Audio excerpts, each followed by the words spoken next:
Un très bon épisode 3 ce soir pour koh le feu sacré. Cette saison commence plutôt bien et on a enfin eu le meilleur épisode de ce début de saison, débrief. Salut à tous, c'est Frenzo et vous êtes les bienvenus sur ma chaîne. Ce soir et comme chaque mardi soir, on débriefe ensemble le nouvel épisode de koh pour cette nouvelle saison koh le feu sacré. C'est parti.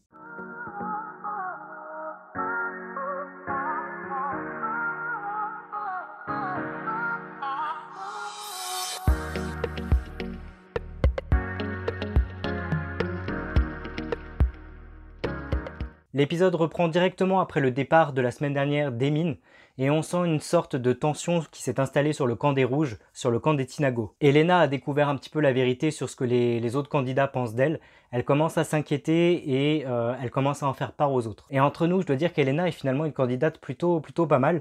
Finalement, à la fin de cet épisode, il en ressort qu'elle est plutôt calme, plutôt agréable, ce qui n'était pas le cas au début. On est tous, je pense, partis avec des a priori concernant cette candidate par rapport à son fort caractère, cette façon de s'exprimer qu'elle a de se mettre un petit peu en valeur.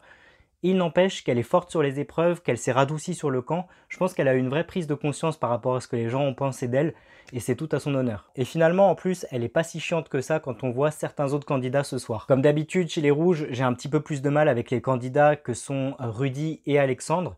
Rudy, que je trouve pas très malin dans sa stratégie de se mettre un peu trop en avant, un peu trop je suis fort, je suis guerrier, j'ai le talisman, etc. alors qu'il n'assure pas forcément dans les épreuves.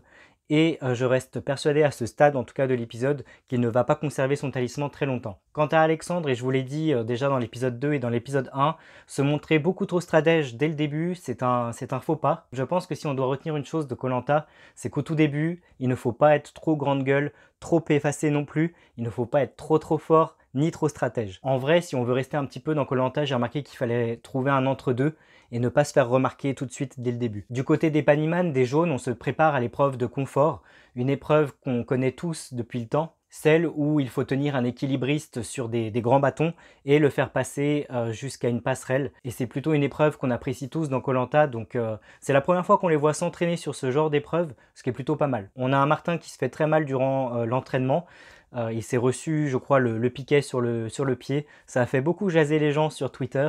Mais passons. Sur le camp des jaunes, on a encore Tania et Benjamin qui font un petit peu parler d'eux parce que les deux jeunes du camp font pas grand chose, ils se laissent un petit peu aller.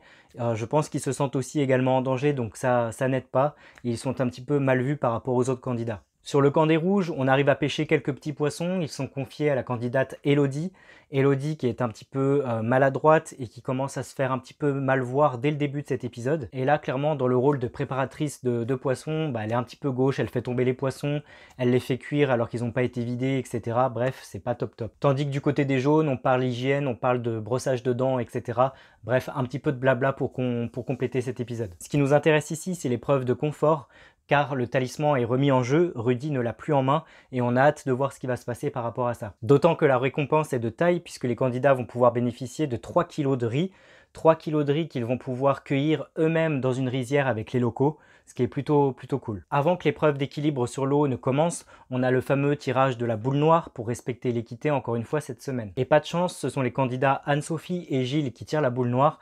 Anne-Sophie qui s'était plutôt bien entraînée durant cette épreuve, elle tenait bien en équilibre, donc elle est vivement déçue de ne pas pouvoir participer à cette épreuve de confort et on la comprend. Du côté des rouges, on a Martin qui s'était plutôt bien entraîné mais qui tombe régulièrement, tandis que du côté des jaunes, Grace fait preuve d'équilibre, elle s'en sort vraiment très bien à la Matrix comme elle le dit, et on sent que petit à petit les jaunes commencent à prendre le pas sur les rouges. D'autant plus qu'une fois arrivés à la palissade, ils doivent faire une sorte de chaîne humaine pour pouvoir grimper, ensuite aller chercher une corde pour le dernier et être tiré par les autres. Bref, hyper physique mais super agréable à regarder. Les deux équipes sont au coude à coude mais c'est une belle victoire des jaunes que nous avons là. Rudy perd donc son talisman et ça je l'avais dit la semaine dernière, c'était quasiment sûr que ça allait arriver et c'est pour ça d'ailleurs que je ne l'ai pas trouvé très malin à dire qu'il avait le pouvoir etc. parce que on ne détient jamais le pouvoir très longtemps dans koh et là il l'a clairement perdu très vite donc j'avais raison. Quoi qu'il en soit, les équipes ont été top, c'était une belle épreuve, c'est un bon début de saison par rapport aux épreuves, par rapport aux stratégies.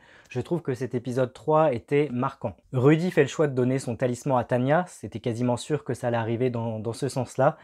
Alors, aïe, j'ai envie de dire, mais en même temps, pour les téléspectateurs, c'est un peu jubilatoire parce qu'on a hâte de voir ce qu'elle va faire et on sait que ça va créer de la tension à la fois chez les rouges et surtout chez les jaunes qui souhaitent évincer la jeune femme. De retour sur le camp des rouges, ils sont tous extrêmement déçus d'avoir perdu, notamment Martin. On a Elodie qui fait un petit peu parler d'elle et pas dans le bon sens en pensant que tout le monde est contre elle, elle va se mettre à pleurer, à râler, etc. Bref, une terrible image pour elle qui ne va pas faciliter du coup les votes du soir. Tandis que les jaunes, eux, passent un super moment au sein de la rizière, ils apprennent la cueillette du riz, ils passent un bon moment avec les locaux, c'est plutôt agréable et je pense qu'ils auront un souvenir plutôt mémorable gravé à vie. D'ailleurs, ce petit moment de confort entre les jaunes aura le mérite de mettre le personnage de Laura un petit peu en avant. Laura, dont je n'ai pas réussi à trouver de photos sur Instagram pour pouvoir vous la partager ce soir, mais cette candidate a été un peu plus mise en avant par TF1 ce soir, ce qui est plutôt sympa. Du côté des rouges, on a Alexandre qui tente de chercher un collier d'immunité, tout comme Elodie. Elodie, justement, dont nous avons le portrait ce soir. Très vite, l'épreuve d'immunité arrive, il faut aller chercher une table à environ 3 mètres de profondeur, la porter, je crois qu'elle fait 90 kg, la ramener sur le sable et constituer un puzzle en forme de pieuvre à l'aide de cordes. 12 cordes au total, mais il n'y en a que 11 qui permettent de faire le puzzle, donc c'est plutôt sympa. C'est une épreuve de physique et c'est une épreuve de mental, et on a hâte de voir ce que ça va donner. On a encore le tirage de la boule noire juste avant dans un souci d'équité, et c'est malheureusement Elodie qui en fait les frais pour la 3e fois, et j'avoue là-dessus, elle n'a pas vraiment de chance, la pauvre. Si les rouges sont terriblement en retard par rapport au soulèvement de la table dans l'eau, les jaunes prennent en effet une avance considérable.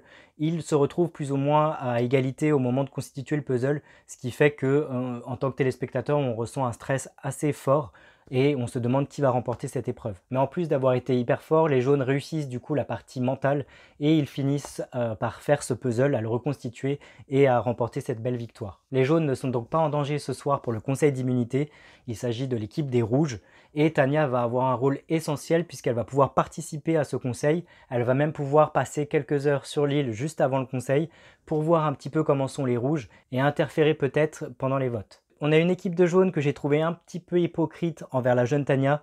Alors on pense ce qu'on veut de cette candidate, mais elle essaye de se sauver.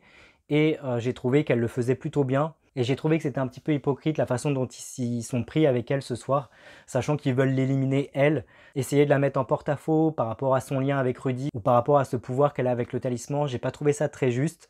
Elle essaye de s'en sortir et c'est tout à son honneur. Du côté des rouges, on a une sorte de tension qui est mise en avant puisque les candidats doivent voter pour l'un d'entre eux et c'est pas évident. Surtout que Tania déboule du coup sur le camp des rouges. Elle va commencer à parler un petit peu avec Alexandre, un petit peu avec Elodie, un petit peu avec Rudy et ça va un petit peu chambouler les votes. J'ai trouvé Tania plutôt maligne et j'ai trouvé ça vraiment jubilatoire, vraiment jouissif. Cette partie-là de l'épisode où Tania peut venir du coup sur le camp adverse, assister au conseil, etc. C'est quelque chose qui ajoute du piment à cette saison et c'était juste le bienvenu. Le conseil des rouges commence et j'ai trouvé qu'Elodie en faisait beaucoup trop négativement. Encore une fois, elle se plaint beaucoup, elle est un petit peu parano. Son côté gauche, qui aurait pu être un petit peu sympathique à la manière d'Alexandra dans les précédentes saisons, ne l'est pas du tout avec cette candidate-là. On n'arrive pas à s'attacher à elle. Elle en fait trop. Et en plus, les autres lui en font part, mais ça n'a pas l'air de trop rentrer, j'ai l'impression. Bref, elle est un petit peu insupportable à râler et à pleurer constamment. Mais du coup, là où c'est plutôt sympa, c'est que Tania a assisté à pas mal de choses ce soir, et je pense qu'elle aura pas mal de trucs à raconter à son retour dans l'équipe des jaunes. La révélation finale se fait et les votes se sont portés du coup sur le candidat Alexandre. Pour moi, c'est pas une grosse perte dans le sens où il n'était pas très fort physiquement dans les épreuves. Je ne sais pas comment il était sur le camp, mais en tout cas, stratégiquement, il s'est trop mis en avant trop rapidement et je savais que ça lui ferait défaut. Et encore une fois, ça n'a pas loupé. Quant au pouvoir du talisman et celui de Tania, il n'aura pas servi non plus à grand chose, même si j'ai bien aimé le fait qu'elle intervienne ce soir dans le camp adverse. Malheureusement, ça n'aura pas servi à grand chose, si ce n'est qu'elle aura respecté sa parole envers les jaunes, qui, je pense, ne lui en tiendront peut-être pas rigueur. J'espère me tromper. On verra bien. En tout cas, j'ai trouvé que cet épisode 3 était vraiment bon. Je pense que c'était le meilleur épisode qu'on ait eu de cette saison, en tout cas pour l'instant. Même si le côté ça finit à 23h45, j'ai trouvé ça un petit peu abusé. Surtout un mardi en semaine. Mais bon, ça, je me répète toutes les semaines, c'est un peu chiant. Mais c'est comme ça. Et vous alors, qu'avez-vous pensé de cet épisode 3 de koh Lanta, le feu sacré? N'hésitez pas à me le dire en commentaire sous cette vidéo, à lâcher un petit like si celle-ci vous a plu, et à vous abonner à ma chaîne pour ne pas manquer mes autres critiques de l'émission à venir. N'hésitez pas à aller voir mes autres vidéos qui sont avant tout des vidéos littéraires à la base. Et puis moi je vous dis à la semaine prochaine pour l'épisode 4. En attendant, prenez bien soin de vous, je vous souhaite une bonne soirée. Ciao!